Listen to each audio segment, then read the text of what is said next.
Aloha, xin chào các bạn, chào mừng các bạn đã quay trở lại với channel của mình là Tiên và mình là một wedding consultant. Ngày hôm nay chúng mình hãy cùng nói về 5 yếu tố tạo nên một đám cưới không thể quên nhé. Nếu như mà bạn đang mong muốn một đám cưới thật là đặc biệt, thật là wow và thật là cảm động thì hãy xem tới cuối video nhá. Yếu tố đầu tiên tạo nên một đám cưới đáng nhớ đó chính là việc các bạn kể lại câu chuyện tình yêu của mình. Nhưng mà không phải là theo style Kính thưa quan viên hai họ, chúng tôi đã gặp nhau ở điểm A, yêu nhau một thời gian C và đi tới quyết định kết hôn. Đừng làm như thế nhá. Có rất nhiều chi tiết cũng như là chất liệu trong câu chuyện tình yêu của các bạn, thế nên là hãy tận dụng điều này để tạo ra một đám cưới đáng nhớ. Hãy lồng ghép câu chuyện tình yêu của các bạn xuyên suốt đám cưới qua phong cách trang trí này, qua quà tặng cho khách mời này, qua địa điểm các bạn chọn để tổ chức đám cưới, trang phục của các bạn. Ví dụ như là cô dâu chú rể đã có buổi hẹn hò đầu tiên ở trước một xe kem, thế là họ đã mô phỏng xe kem đó trang trí ở trong đám cưới của mình. Khách mời vừa được ăn kem này, vừa được chụp hình, lại vừa được chiêm ngưỡng kỷ niệm của họ nữa. Hay là cô dâu chú rể có sở thích xăm mình, thế là họ tạo luôn một bút có toàn những hình xăm tạm thời. Khách mời vừa được trải nghiệm những sở thích của họ mà lại vừa được hòa vào trong không khí đám cưới. Hoặc là cô dâu chú rể đến từ hai quốc gia khác nhau nên họ đã quyết định mặc luôn trang phục truyền thống của cả hai nước trong đám cưới của mình. Nghe thì có vẻ là đơn giản nhưng đây chính là những chi tiết mấu chốt tạo nên sự đặc biệt trong đám cưới của các bạn. Đây là câu chuyện mà chỉ có các bạn mới có nên nó chính là yếu tố tạo nên sự độc nhất trong đám cưới của các bạn. Nói về việc tạo dấu ấn riêng trong đám cưới thì có nhiều ý kiến thường đánh giá một đám cưới có đặc biệt hay không, có ấn tượng hay không qua ngoại hình của nó, có nghĩa là qua cách bày trí hay còn gọi là cách trang trí. Nhưng sự thật là khách mời của các bạn lại không thể phân biệt được đám cưới của các bạn có khác gì so với những đám cưới khác chỉ bằng màu hoa hay là số lượng hoa các bạn sử dụng. Chính vì vậy nên là cô dâu chú rể cũng không cần nhất thiết phải quá căng thẳng về việc là các bạn phải sử dụng nhiều hoa hay là hoa của các bạn nhất thiết phải là hoa nhập thì mới đẹp. Hãy chọn những đồ vật trang trí mang ý nghĩa và tính chất kể chuyện nhiều hơn so với cả những vật dụng trang trí thông thường. Các bạn hoàn toàn có thể sử dụng hình ảnh hồi nhỏ của mình để trang trí đám cưới, hay là mặc lại váy cưới của mẹ bạn, thậm chí là khoe luôn những cái đồ handmade mà các bạn đã tặng nhau trong thời gian hẹn hò. Tất cả những chi tiết này sẽ giúp khách mời có thể thấu hiểu và cảm nhận được nhiều hơn về câu chuyện của các bạn. Điều thứ hai là hãy thể hiện sự quan tâm của các bạn với khách mời. Có một điểm chung mà khá nhiều đám cưới gặp phải là mọi người thường có xu hướng quan tâm nhiều hơn đến cô dâu chú rể so với cả khách mời. Tất nhiên là wedding planner của bạn cần phải tập trung và dành nhiều thời gian cho bạn để đảm bảo rằng bạn đang có một đám cưới đúng như mong muốn. Nhưng về phía bạn thì lại cần phải quan tâm cho khách mời của mình nhiều hơn. Hãy chú trọng vào việc thiết kế trải nghiệm cho họ, bởi họ đang dành ra thời gian quý báu của mình để tới chung vui cùng các bạn. Vậy nên hãy tạo cho họ những kỷ niệm thật ý nghĩa, hãy cho họ thấy sự chân thành của các bạn. Quan tâm tới khách mời đám cưới có thể được chia làm 3 bước: trước, trong và sau đám cưới. Khi các bạn phát thiệp cho khách mời của mình thì cho dù có là thiệp online hay là thiệp offline thì hãy chắc chắn rằng bạn thể hiện được sự chân thành của mình. Các bạn cũng có thể tặng kèm những món quà nhỏ đi theo thiệp cưới, khắc lên ngày cưới của các bạn, vừa là để nhắc nhở cho khách mời của bạn, lại vừa khơi lên sự háo hức trong họ. 2 tuần trước đám cưới thì hãy gọi điện xác nhận với họ về sự hiện diện của họ trong đám cưới của bạn. Việc này sẽ giúp bạn kiểm soát tốt hơn cho khâu order đồ ăn hay là sắp xếp chỗ ngồi cho khách mời. Trước đám cưới, hãy dành thời gian để rà soát lại hành trình trải nghiệm của khách mời của các bạn. Hãy kiểm tra xem nơi đỗ xe của họ có đủ thuận tiện hay chưa, hay là khi lên tới sảnh thì họ sẽ phải chờ khoảng thời gian là bao lâu, và trong khoảng thời gian chờ đợi đó thì có thể họ sẽ cần gì. Trong đám cưới, việc sắp xếp chỗ ngồi cố định cho khách mời của các bạn trong đám cưới cũng là một trong những việc thể hiện sự quan tâm của bạn đối với họ. Điều này sẽ giúp họ tránh khỏi những rắc rối và khó xử. Ngoài ra, tạo ra những bất ngờ dành cho khách mời trong đám cưới cũng là một trong những điều để thể hiện tình cảm của các bạn đối với họ. Hãy cá nhân hóa hết sức có thể tất cả những nơi mà khách mời của bạn sẽ chạm vào. Chẳng hạn như là nơi ngồi của họ thì nên có bảng tên của họ, hoặc là quà tặng cho họ thì bạn cũng nên viết một bức thiệp cảm ơn hoặc là viết tên của họ ở trên đó.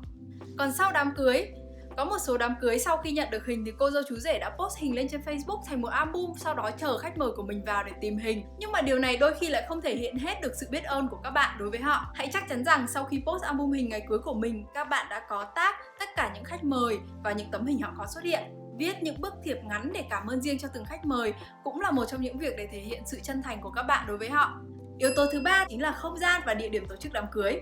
Địa điểm và không gian của đám cưới chính là một trong những yếu tố quyết định việc đám cưới của các bạn có đáng nhớ hay không. Nếu như các bạn đang chuẩn bị có một đám cưới từ khoảng 50 đến 150 khách thì các bạn hoàn toàn có thể trải nghiệm việc tổ chức đám cưới ở nơi mà các bạn mong muốn. Đừng ngại nếu như nó là tea house, quán cà phê có kỷ niệm với bạn, villa nghỉ dưỡng hay là nông trại. Hãy viết ra tất cả những nơi mà bạn muốn tổ chức đám cưới, sau đó thảo luận với chồng, vợ hay là wedding planner của bạn để xem là phương án đó có khả thi hay không. Cái gì cũng có lần đầu mà. Thế nên là hoàn toàn có thể đám cưới của bạn chính là đám cưới đầu tiên ở địa điểm đó. Thế thì lại càng đặc biệt. Có 3 yếu tố cơ bản quyết định về bầu không khí của một buổi tiệc cưới, đó chính là không gian tiệc cưới, âm thanh và ánh sáng. Đối với không gian, trước khi lên kế hoạch trang trí thì hãy chắc chắn rằng các bạn đã xem kỹ không gian xung quanh đám cưới, chọn ra một chủ đề trang trí phù hợp với không gian xung quanh đã sẵn có, và hãy chắc chắn rằng khách mời của các bạn có đủ diện tích để di chuyển một cách thoải mái. Còn về âm thanh, hãy chuẩn bị trước một playlist cùng những bài nhạc mà các bạn muốn chơi ở trong đám cưới. Hãy chọn những bài nhạc mang lại bầu không khí đám cưới mà bạn mong muốn, cũng như là những bài nhạc đã có kỷ niệm cùng các bạn. Về ánh sáng thì hãy sử dụng ánh sáng để tạo ra một không gian lãng mạn, cũng như là chắc chắn rằng các bạn đang tối ưu hóa tất cả các hiệu ứng ánh sáng được sử dụng trong đám cưới. Yếu tố thứ tư tạo nên một đám cưới đáng nhớ đó chính là MC. Đa số ý kiến cho rằng các bạn nên chọn một MC chuyên nghiệp để đám cưới của mình có thể diễn ra một cách thật suôn sẻ. Nhưng mà chính sự suôn sẻ này thì đôi khi lại dẫn đến vấn đề dập khuôn. Giữa đám cưới này và đám cưới kia, các bạn thực chất không thể phân biệt được chương trình của nó có khác nhau như thế nào. Mà trong khi sự thiếu sót trong các đám cưới lại là sự kết nối giữa cô dâu chú rể và khách mời. MC sẽ là người kết nối bạn với khách mời của bạn. Vậy nên là hãy chọn một người MC có khả năng để truyền tải được tất cả những tinh thần đám cưới mà bạn mong muốn. Bạn hoàn toàn có thể chọn một người bạn có khả năng ăn nói tốt. MC nên là người tạo ra sự gần gũi trong đám cưới của bạn. Vậy nên là không nhất thiết phải quá hoàn hảo hay là dập khuôn trong đám cưới. Bạn hoàn toàn có thể cùng với wedding planner của bạn lên một kịch bản cho chương trình, sau đó gửi cho người bạn này trước để họ có thể xem. Tốt nhất là từ 3 tuần đến 1 tháng trước đám cưới của bạn để họ có thể tập dượt trước. Như vậy thì vừa đảm bảo được yếu tố liền mạch cũng như là yếu tố gần gũi trong đám cưới của bạn. Điều thứ 5 đó chính là đồ ăn.